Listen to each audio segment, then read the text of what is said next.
فبناء على ان احنا محتاجين بعد الثوره ان تنتهي هذه المعاناه لكل اقاليم مصر، فاحنا مهتمين بمسانده كل قضايا اهالي مصر في المحافظات المختلفه. ومهتمين ايضا بتمكين كل من كان مهمشا في النظام السابق. الحقيقه التهميش ده له عده درجات او عده انواع، سواء تهميش بسبب البعد الجغرافي او بسبب ما يمكن ان نسميه النوع او العرق او ما شابه ذلك. الحقيقه ده كله متمثل يمكن في هعرضه على حضراتكم. احنا عندنا محافظه هي كنز من كنوز مصر بلا شك، كنز بسكانها، كنز بخيراتها، كنز بموقعها الجغرافي، كنز يقدره العالم، ولكنه في نفس الوقت مهمل إهمال شديد من المسؤولين المصريين. محافظة أسوان أيضا لا ننسى أنها قدمت شهيد من شهداء الثورة، هو الشهيد محمد محسن. ده يرجع اهتمامنا إلى محافظة أسوان وإلى مشاكلها. الحقيقة الحديث ليس لي ولكن لممثلي الأحزاب والقوى السياسية. معنا ممثلين عن أحزاب التيار المصري والوسط والدستور والمصري الديمقراطي الاجتماعي، بالإضافة إلى ائتلاف شباب الثورة بأسوان. هنبدأ ببيان مجمع صحفي حضروا الموقعين او الحاضرين اللي انا ذكرتهم لحضراتكم، وقعوا على هذا البيان. هيلقيه زميلنا الامير ممدوح منسق اسوان بحزب التيار المصري.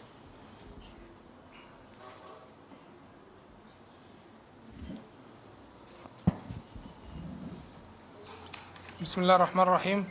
بعد مرور أكثر من 20 يوم على اعتصام شباب أسوان والقوى السياسية والثورية، ووسط تجاهل تام من القيادة السياسية، انتفض الشباب حول الأحوال السيئة في المحافظة، والتي تسبب بها السيد مصطفى السيد محافظ أسوان بطريقة أو بأخرى، لأنه تتلمس في مدرسة المخلوع ويسير على نفس الخطى وبنفس العقلية. فقد تدهور أحوال المحافظة منذ توليه منصب المحافظة في مجالات عدة، منها الصحة والطرق والمواصلات وغلاء الأسعار وعدم تواجد الأمن وانتشار المخدرات.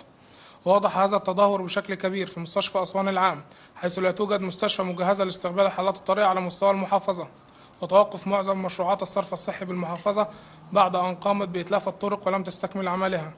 كما أن الرقابة غابت عن المصانع التي تقوم بتصريف مخلفاتها في نهر النيل دون معالجة، ونفس الأمر يسري على المراكب السياحية، مما أدى إلى انتشار مرض الفشل الكلوي والتليف الكبدي بمنطقة أبو الريش، ناهيك عن انقطاع الكهرباء بشكل مستمر ببلد السد العالي، وانتشار البطالة بمحافظة أسوان، حيث أن المحافظة في مركز متقدم في نسبة البطالة، وعدم اختلاطه بالشارع الأسواني واحتكاكه المباشر بالجماهير سبب أزمة ثقة بينه وبين المواطنين. بالإضافة إلى ما سبق، فهناك العديد من البلاغات المقدمة ضد المحافظ بخصوص مخالفات مالية وإدارية كفيلة بالتحقيق معه وإقالته. وفي النهاية نؤكد أن الواقع أصعب بكثير مما ذكر، ولكن أهالي أسوان لا يملكون إلا الكلمات والاعتصامات لكي يعبروا عن واقعهم المرير. فمنذ تاريخ 17/4/2008 وهو تاريخ توليه لمنصب لم يتغير شيء في المحافظة، وفي محاولة للوصول للحكومة والإعلام ورئيس الجمهورية لعل تجد كلماتهم ونداءاتهم مجيب له. إن شاء الله أنتقل لكلمة أستاذ إسلام من حزب الوسط.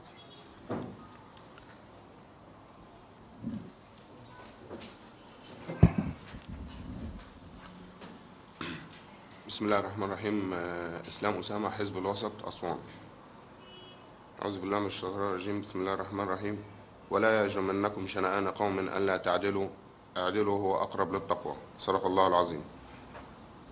أود أن أذكر بهذه الآية الأحزاب المؤيدة للسيد المحافظ، خاصة شبابهم الذين هتفوا ضده قبل ظهور النتيجة الرسمية لجولة الإعادة، وأوجه لهم سؤال: ماذا فعل المحافظ لأسوان منذ توليه المسؤولية في عام 2008 إلى الآن؟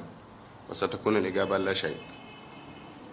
ولما جاء قرار القيادة السياسية بالتجديد للمحافظ مخيبا لآمال الشارع الأسواني وحلمهم في التغيير، لذا نطالب القيادة السياسية بالاستماع لمطالب الشارع الذي انتخبهم، كما نؤكد تأييدنا ومشاركتنا في المظاهرات والاعتصامات المطالبة بالتغيير إلى أن يتم الاستجابة لمطالب الشارع والتخلي عن تهميش الصعيد من قبل القيادات السياسية وكذلك الإعلام. كما أوجه رسالة خاصة للسيد الرئيس المنتخب: 100 يوم لم تبدأ بعد في أسوان.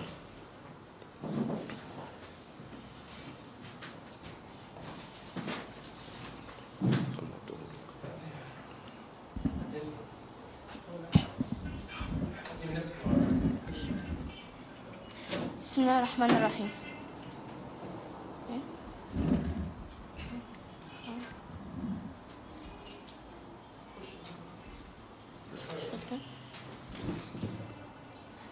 بسم الله الرحمن الرحيم.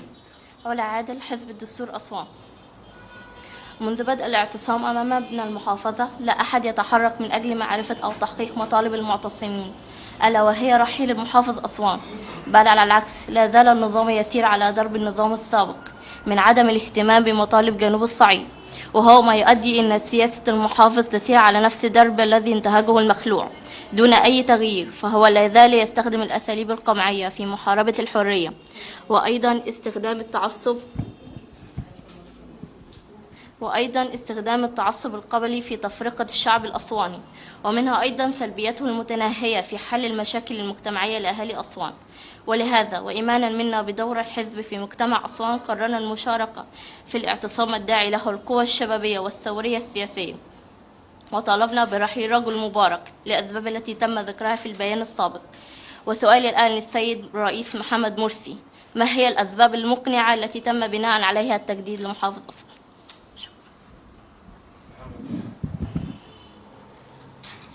أستاذ محمد عادل من حزب التحالف من حزب المصري الديمقراطي.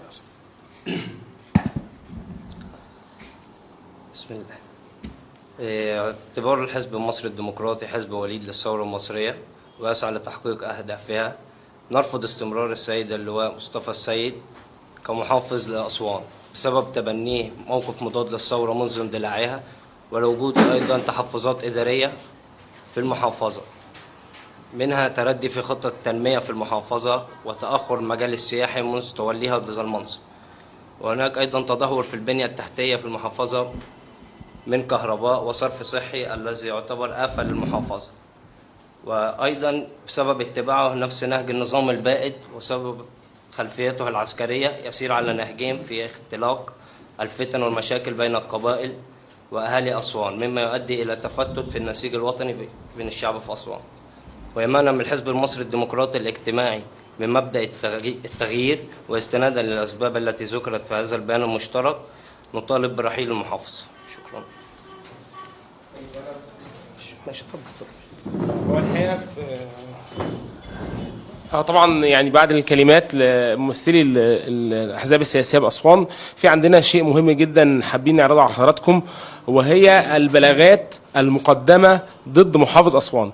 في عدد كبير من البلاغات من اهالي اسوان ومن محامين اسوان ضد هذا المحافظ لمخالفات ماليه واداريه كبيره ولم يتم التحقيق فيها او التساؤل فيها. احنا معنا اليوم واحد من اهم المحامين اسوان اللي قدموا البلاغات ديت، وهو عضو ايضا في ائتلاف شباب الثوره، معنا الاستاذ وائل رفعت، هيعرض على حضراتكم ملخص لاهم هذه البلاغات واهم هذه المخالفات، وبرضه التساؤل اللي بنطرحه على الجميع.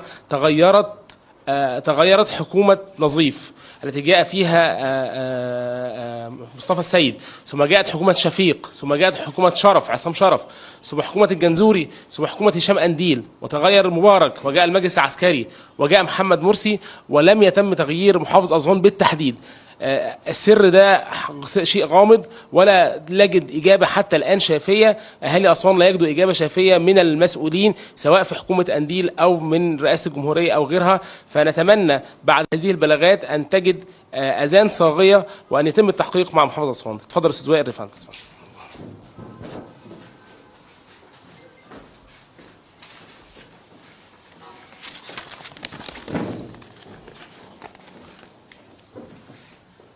بسم الله الرحمن الرحيم. في البداية ليس بجديد على حزب التيار المصري، الحزب الوليد الذي خرج من رحم الثورة، أن يتبنى مطالب أهالي أسوان. وأنا كمتحدث باسم ائتلاف شباب الثورة في أسوان وكعضو وكمواطن من مواطنين أهالي أسوان بأقر بالتقدير لحزب التيار المصري ولجهده الجليل في إيصال صوت أسوان الذي يئن ولا يسمعه أحد. فتحية إجلال وتقدير إلى حزب التيار المصري نقولها من هنا، وتحية إجلال وتقدير لكل الأحزاب السياسية اللي شاركت بالفعل في البيان السابق صدوره أمام حضراتكم. في البداية هناك أكثر من 60 بلاغ تم تقديمهم ضد محافظ أسوان، حركت البعض حرك به دعاوي أمام محاكم مجلس الدولة في القضاء الإداري والمحكمة الإدارية بمجلس الدولة بقنا، والآخر مجموعة من البلاغات الأخرى عدد كبير ما زال قيد التحقيق أمام النائب العام، وعدد كبير أيضا أمام المحامي العام. بمسألة حصر